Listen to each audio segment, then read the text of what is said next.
સાચા રસિક ભક્તનું નિર્ગુણ ભાવનું. સ્વામિનારાયણ રે સંવત 1876 પોષ સુધી એકાદશીને દિવસ બપોરને સમયે શ્રીજી મહારાજ શ્રી ગરડા મધ્યે દાદા ખાચરના દરબારમાં ઉગમણે દ્વાર ઓરડાની ઓસરીએ ઢોલિયા ઉપર વિરાજમાન હતા ને માથે ધોળી પાગ બાંધી હતી તથા ધોળો ખેસ પહેર્યો હતો તથા ધોળો ચોફાર ઓઢ્યો હતો તથા બે કાને ઉપર ગુલદાવદીના મોટા મોટા બે પુષ્પ ખોશ્યા હતા તથા પુષ્પનો તોરો પાગને વિશે ખોશ્યો હતો ને પોતાના મુખારવિંદની આગળ પરમહંસ તથા દેશ દેશના હરિભક્તની સભા ભરાઈને બેઠી હતી ને પરમહંસ તાલ ફગાદ લઈને કીર્તન ગાતા હતા. પછી શ્રીજી મહારાજ બોલ્યા છે, હવે કીર્તન બોલવા રાખો ને અમે આ એક વાતરૂપ કીર્તન બોલીએ તે સાંભળો. પછી પરમહંસે કહ્યું છે, હે મહારાજ, બહુ સારું, તમો વાત કરો. પછી શ્રીજી મહારાજ બોલ્યા છે, ભગવાનના રસિક કીર્તન ગાતા ગાતા જો એક ભગવાનના સ્વરૂપમાં જ રસ જણાય તો ઠીક છે, અને જો ભગવાનના સ્વરૂપ વિના બીજે ઠિકાણે રસ જણાય તો એમાં મોટી ખોટ છે. કેમ જે એ ભક્તને જેમ ભગવાનના શબ્દમાં હેત થાય છે ને તે શબ્દમાં રસ જણાય છે, તેમજ ગીત વાદિત્રના શબ્દમાં અથવા સ્ત્રી આદિકના શબ્દમાં રસ જણાય છે ને હેત થાય છે. માટે એ ભક્તને અવિવેકી જાણવો. અને ભગવાન અથવા ભગવાનના સંત તેના જે વચન તેને વિશે જેવો રસ જણાય છે તેવો જ બીજા વિષયના શબ્દમાં રસ જણાય છે. એવી જે મૂર્ખતા તેનો ત્યાગ કરવો અને એવી મૂર્ખતાનો ત્યાગ કરીને એક ભગવાનને શબ્દે કરીને જ સુખ માનવું. અને એવી જાતનો જે રસિક ભક્ત છે તે ખરો છે. અને જેમ શબ્દ તેમજ સ્પર્શ પણ એક ભગવાનનો જ ઈચ્છે અને અન્ય સ્પર્શને તો કાળો નાગ તથા બળતો અગ્નિ તે જેવો જાણે, ત્યારે તે રસિક ભક્ત સાચો. તેમજ રૂપ પણ ભગવાનનું જોઈને પરમ આનંદ પામે અને બીજા રૂપને તો જેવો નરકનો ઢગલો તથા સડેલ કૂતરું તેવું જાણે, એ રસિક ભક્ત સાચો. તેમજ રસ પણ ભગવાનના મહાપ્રસાદનો હોય તેણે કરીને પરમ આનંદ પામે, પણ બીજા જે નાના પ્રકારના રસ તેને સ્વાદે કરીને આનંદને ન પામે, તે રસિક ભક્ત સાચો. તેમજ ભગવાનને ચડ્યા એવા જે તુલસી પુષ્પના હાર તથા નાના પ્રકારની સુગંધી યુક્ત એવા અત્તર ચંદનાદિક તેની સુગંધીને ગ્રહણ કરીને પરમ આનંદ પામે. પણ કોઈ અન્ય વિષય જીવે દેહે અત્તર ચંદનાદિક ચર્ચા હોય અથવા પુષ્પના હાર પહેર્યા હોય તેના સુગંધને પામીને રાજી ન જ થાય. એવી રીતે પંચ વિષય ભગવાન સંબંધી હોય તેને વિશે અતિશય પ્રીતિવાન થાય, અને જગત સંબંધી જે પંચ વિષય તેને વિશે અતિશય અભાવે યુક્ત વર્તે, તે રસિક ભક્ત સાચો છે. અને રસિક ભક્ત થઈને જેમ ભગવાન સંબંધી વિષયને યોગ્ય કરીને આનંદ પામે છે, તેમજ અન્ય સંબંધી જે શબ્દ સ્પર્શ રૂપ રસ અને ગંધ તેને યોગ્ય કરીને આનંદ પામે છે, તો એ ખોટો રસિક ભક્ત છે. કેમ જે જેમ ભગવાનને વિશે આનંદને પામ્યો તેમજ વિષયને વિશે પણ આનંદ પામ્યો, માટે એવા રસિકપણાને અને એવી ઉપાસનાને ખોટી કરી નાખવી. કાંજે ભગવાન તો કાંઈ ખોટા નથી, પણ એનો ભાવ ખોટો છે. અને જેવા અન્ય પદાર્થને જાણ્યા તેવા જ ભગવાનને પણ જાણ્યા, માટે એની ભક્તિ અને એનું રસિકપણું તે ખોટું કહ્યું. હવે જેમ સ્થૂળ દેહ અને જાગ્રત અવસ્થામાં પંચ વિષયનો વિવેક કહ્યો, તેમજ સૂક્ષ્મ દેહ અને સ્વપ્ન અવસ્થા તેને વિશે સૂક્ષ્મ પંચ વિષય છે.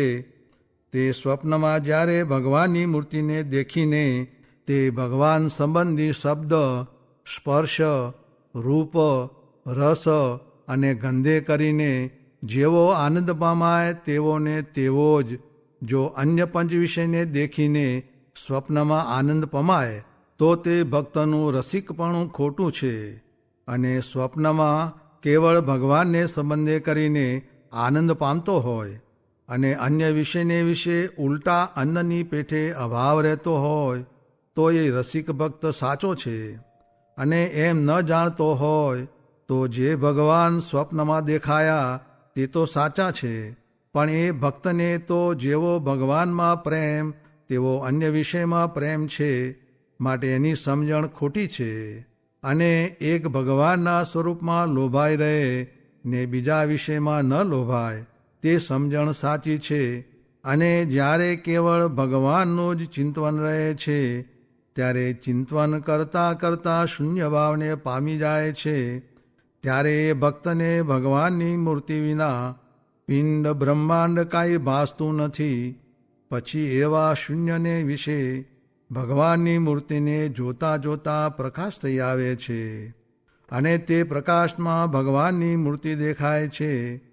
માટે એવી રીતે કેવળ ભગવાનના સ્વરૂપમાં પ્રીતિ હોય એ પતિવ્રતાની ભક્તિ છે. અને અમે પણ જ્યારે તમે રસિક કીર્તન ગાવો છો ત્યારે આંખો મીચીને વિચારીએ છીએ, તે આવો જ વિચાર કરીએ છીએ. અને અમારો વિચાર થોડો જ છે, પણ ભગવાન વિના તે વિચારમાં બીજું કાંઈ ટકી શકતું નથી. અને ભગવાનના સ્વરૂપમાં જ રસિક પ્રીતિ છે. તેમાં જો કોઈ વિષય આડો આવે તો તેનું માથું ઉડી જાય એવો અમારો બળવાન વિચાર છે. અને તમે જેમ કીર્તન જોડી રાખો છો તેમ અમે પણ આ વાત કરી એટલું એ કીર્તન જોડી રાખ્યું છે તે તમારી આગળ કહ્યું. એમ શ્રીજી મહારાજે પોતાનું મીશ લઈને પોતાના ભક્તને અર્થે વાત કરી દેખાડી. ઇતિ વચનામૃતમ. એ રીતે ગરડા પ્રથમ પ્રકરણનું 26મું વચનામૃત જે તે થયું. બ્રહ્મભાવ ને મહિમાની વાત જાજી કહેતા નથી, કેમ જે એમાંથી તો માણસ ગાંડા થઈ જાય છે. તે સારું વર્તમાન ને પુરુષ પ્રયત્નની વાત કરીએ છીએ, કેમ જે અનંત જીવને પ્રભુ ભજાવા છે માટે. સ્વામિનારાયણ હરે સ્વામીએ વાત કરી જે આ લોકમાં દેશકાળ તો લાગે ને ઓછું વર્તાય કે વધુ વર્તાય પણ રુચિ સારી રાખવી, અંતે રુચિ સહાય કરે છે. સ્વામિનારાયણ હરે સ્વામીએ વાત કરી જે કેટલાક રસોઈ કરે છે, પાણી ભરે છે, ને કેટલાક લખે છે, ભણે છે, ને કેટલાક ખડ વાઢવા જાય છે, ને કેટલાક ઢોર ચારવા જાય છે, ઇત્યાદિ ક્રિયાઓ કરે છે. તે તો એમ જાણવું છે એ સર્વે દેહનો વ્યવહાર છે તે કર્યું જોઈએ, પણ કરવાનું તો બીજું છે. તે શું છે? મહારાજની મૂર્તિની સ્મૃતિ રાખવી, ઉપાસનાને જ્ઞાન શીખવું, સત્સંગ કુસંગ ઓળખવો ને સત્સંગમાં રહેવા એવો દ્રઢ પાયો કરવો ઇત્યાદિ કરવાનું છે તે કરવું. અને મનુષ્યને જે ક્રિયા કરવાનું કહીએ તે કરવાને સૌ તૈયાર છે, પણ જે કરવાનું છે તે કહીએ તો તેમાં અટકે છે. પણ જ્ઞાન વિના સર્વે કાચું છે ને અંતરમાં ખોટા ગાંઠ થાય તે પણ જ્ઞાનની કસર છે. અને મહારાજ પૂછતા જે એને કિયા સાધુ સાથે હેત છે ને કિયા સાધુ પાસે બેઠક ઉઠક છે એમ તપાસ કરવાનું કહેતા. સ્વામિનારાયણ હરે સ્વામીએ વાત કરી જે 3 વાત સર્વ કરતાં મુખ્ય રાખવી, બાકી બીજા ગુણ જે ત્યાગ વૈરાગ્યાદિક તે તો કોઈને થોડા હોય ને કોઈને વધુ હોય. તેની વિકતિ જે એક તો ઉપાસના, બીજી આજ્ઞા ને ત્રીજું ભગવદી સાથે સુહૃદપણું, એ 3 અવશ્ય રાખવા. તે ત્રણેય જેમાં હોય તે મોટાને ગમે. સ્વામિનારાયણ સ્વામીએ વાત કરી જે અંતરદ્રષ્ટિ કરીને હૈયામાં જોવું ને તે વિના તો ગુણદોષ યથાર્થ ન સૂજે. ને અંતરદ્રષ્ટિ કરવી એ નિર્ગુણપણું છે ને બાહ્ય દ્રષ્ટિમાં સગુણપણું છે. વળી બાહ્ય દ્રષ્ટિ દૈત્યની કહી છે. ને અંતરદ્રષ્ટિ રાખવાનો અભ્યાસ કરતાં સુખ પણ થાય. ને જેમ ચકમક ખરે તે ખેરતા દેવતા કળીમાં લાગી જાય છે, એમ કોઈક દિવસ પ્રકાશ થઈ જાય એ સિદ્ધાંત છે. સ્વામિનારાયણ હરે સ્વામીએ વાત કરી જે વાસના છે તે જઠરાગ્નિથી બળતી નથી, બાહ્ય અગ્નિથી બળતી નથી, પ્રલયકાળના અગ્નિથી બળતી નથી. જેમ પૃથ્વીમાં બીજ છે તે અગ્નિ લાગે છે તો પણ બળતા નથી, પાછા ઉગે છે, ને તે બીજને તાવડીમાં શેકીએ તો ઉગે નહીં. તેમ વાસના બીજા અગ્નિથી બળતી નથી, પણ જ્ઞાનરૂપ અગ્નિથી બળે છે. તે જ્ઞાનરૂપ અગ્નિ તે શું? જે ભગવાનની ઉપાસના ને ભગવાનની આજ્ઞા. તેથી વાસનાલિંગ કારણ દેહનો નાશ થાય છે, બીજા કોઈ સાધનથી નાશ થતો નથી. ને કેટલી વાસના બળી છે ને કેટલી બાકી છે તે ઉપરથી શુક મુનિની કહેલી વાત કરી. જે આજ્ઞા પડે છે એટલી વાસના બળે છે. ને આજ્ઞામાં તો નિયમ આવ્યા, પણ શિક્ષાપત્રીમાં આજ્ઞા કરી છે તે પ્રમાણે પાળ્યાથી વાસના બળે. તે આજ્ઞા કઈ તો નિજાત્માનમ બ્રહ્મરૂપમ.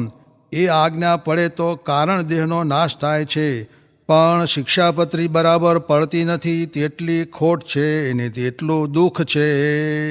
સ્વામિનારાયણ હરે સ્વામીએ વાત કરી. જે પ્રહલાદે 10,000 વર્ષ નારાયણ સાથે યુદ્ધ કર્યું પણ જીતાણા નહીં, ને નારદને વચને કરીને 6 મહિનામાં ભક્તિ કરીને જીતી લીધા. સ્વામિનારાયણ હરે સ્વામીએ વાત કરી. જે સુરતથી મહારાજ ચાલ્યા, તે કીમ નદીમાં ઉતર્યા. ત્યાં ભારે ભારે સુખડા થાળ ભરીને બ્રહ્મચારીએ મૂક્યા. ત્યારે મહારાજ કહે, આપણે ત્યાગી આવું ન ખવાય.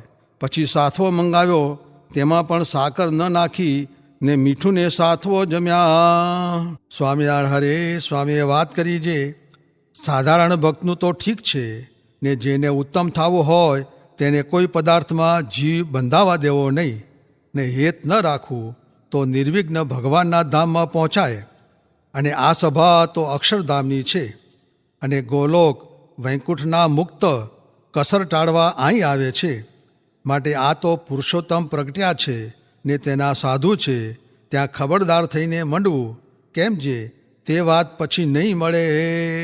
સ્વામિનારાયણ હરે સ્વામીએ વાત કરી. જે ભજન કરવું તે રાતમાં ઉઠી ઉઠીને મંડે ત્યારે સાચું. આ સાહેબ તારો પણ મન રાખ્યો એમ મન રાખીએ કાંઈ થાય નહીં, એ તો ઠીક. વાહ વાહ!